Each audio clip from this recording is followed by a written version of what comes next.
One history books are filled with triumphs and tragedy.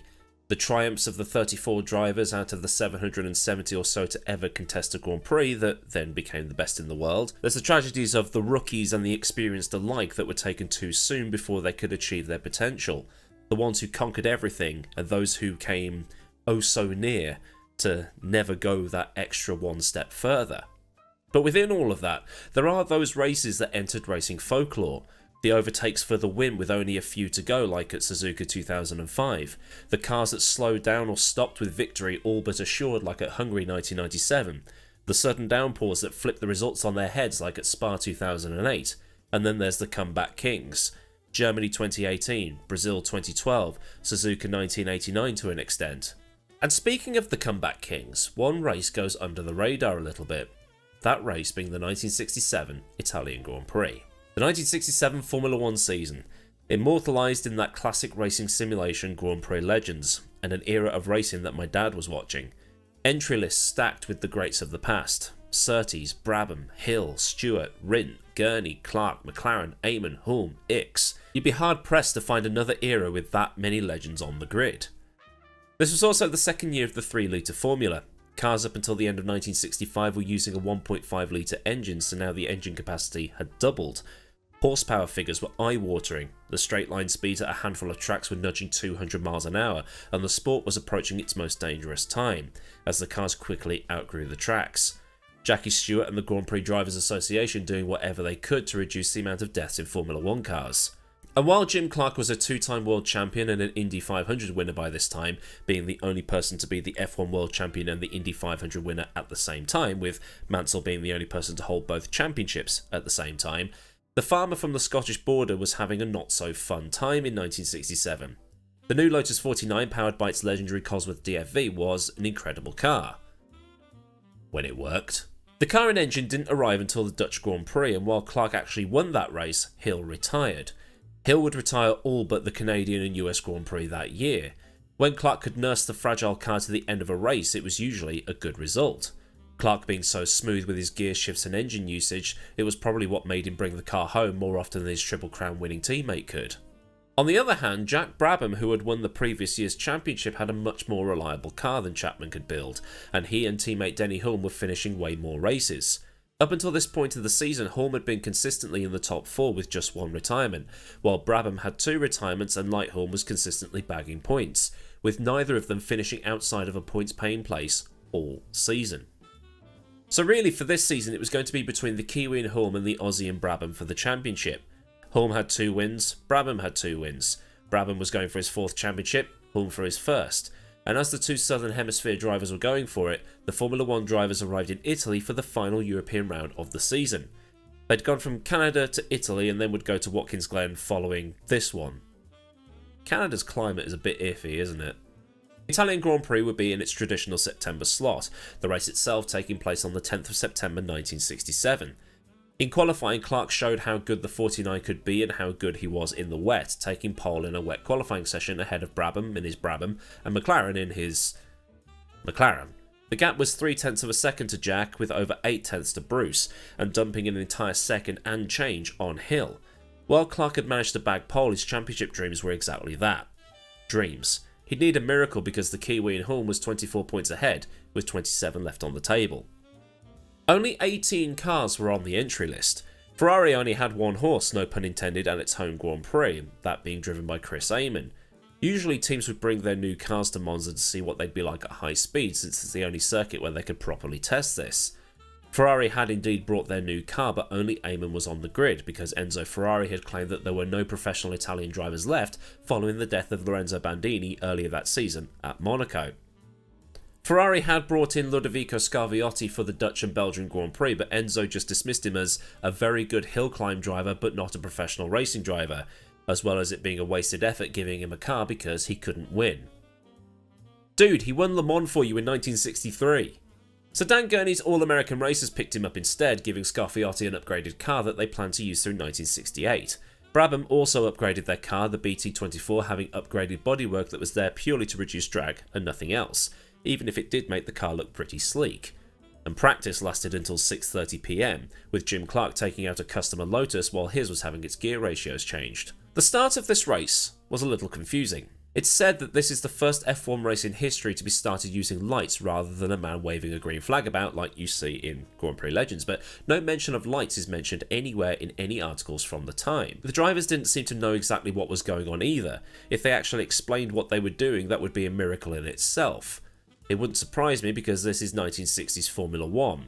The first time the drivers probably knew about the lights is when they saw them come on.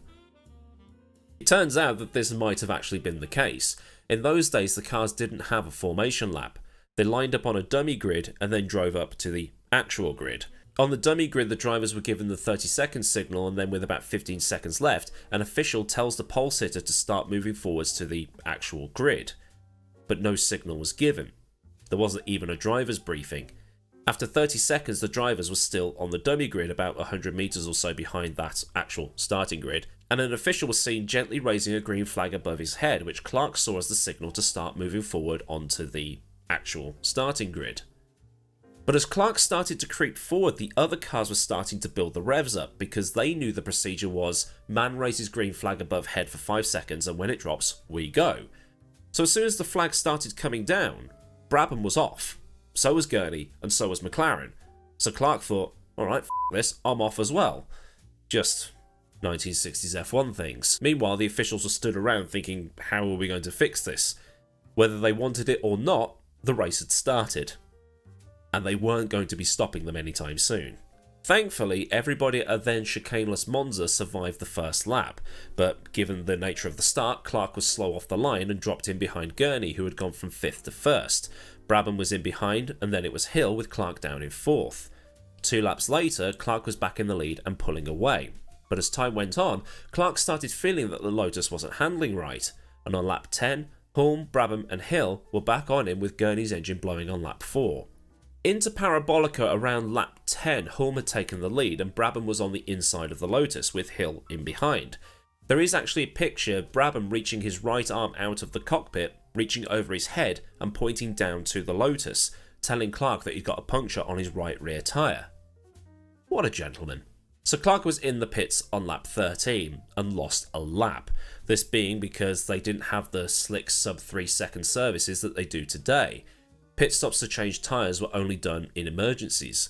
These were bias ply tyres that took 3 years to heat up, were harder than dried Weetabix on the side of your cereal bowl, and lasted longer than an Undertaker entrance at WrestleMania. So the Lotus mechanics, led by Beaky Sims, had to get Clark serviced and out again before Hulme and Brabham came around again. But they didn't. Clark was now last and a lap down. Hulme, Brabham and Hill were slipstreaming each other with Clark chasing them down. 10 laps later, Jimmy had caught up to them and managed to then get past them.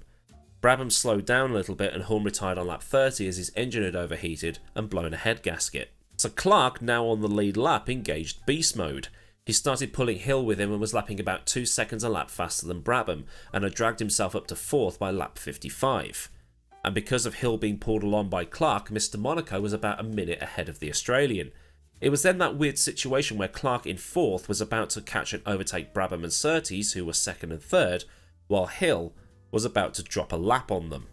But on lap 59, Lotus Gunner Lotus and Hill's Cozzy had gone pop. That same lap, Clark cleared Surtees and was back up into 2nd. Last and a lap down to 2nd in less than 40 laps. Rocket ship of a car or not, that's some doing. 6 laps later, Clark was in the lead, with 2 laps left to go. So a nice casual run to the end, right? Clark wins and it's the greatest F1 drive in history, right? Well, no, because on the final lap, the Lotus started playing up again. It was slowing down, coughing, and Brabham and Surtees overtook the Lotus that was doing speeds that weren't exactly normal for Monza. As they came to end the final lap and take the flag, Surtees managed to get a run on Brabham and the Honda would take the win by just 0.2 of a second. It was Surtees' final win in Formula 1 and the second for Honda as a factory team. They'd have to wait nearly 40 years for the next one, which is when Jenson Button won the 2006 Hungarian Grand Prix. So the great Jimmy Clark went too hard and ran out of fuel then? Not exactly. When Sims and the mechanics got the car back, they found the car still had 3 Imperial gallons, or 3.6 US gallons, or 13.5 litres, still in the tank.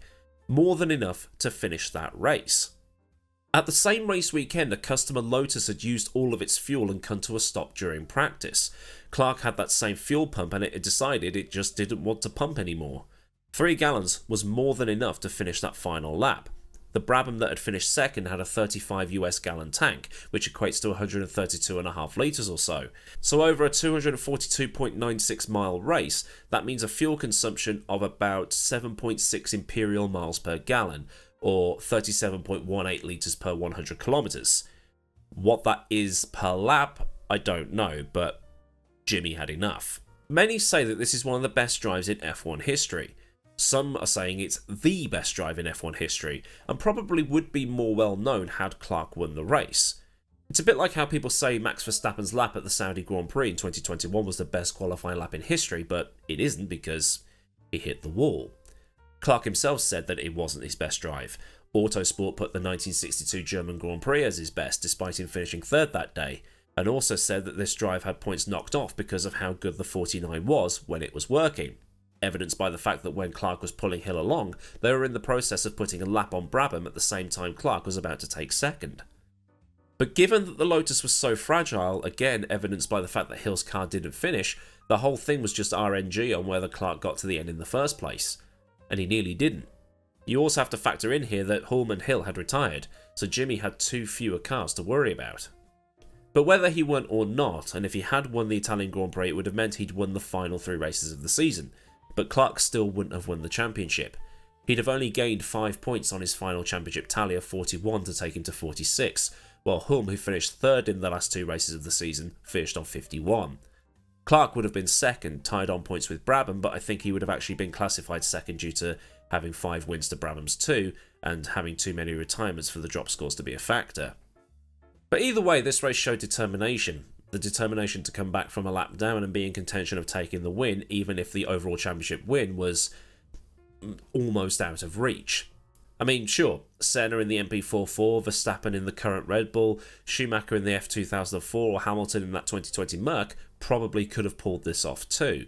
Monza being a power-dependent track than a track where the driver is the difference, but still, those drivers I mentioned, great drivers in great cars. If anything, the 1967 Italian Grand Prix showed how scary the combination of Lotus and Clark would be once that 49 worked. But just 7 months later, Clark was gone, and we'd never see how that combination would have been. So then, a look at the 1967 Italian Grand Prix. If this has been something new for you, then do like the video so I know I've done some educational stuff, and for more stuff like this, get subscribed with the bell on so you never miss out on a future video. Massive thanks as ever to the kind folk at Patreon, and if you want to help keep things running around here, then there's a link in the description along with links to Discord, socials and other bits and pieces. Or there's super thanks if you just want to refill my coffee cup.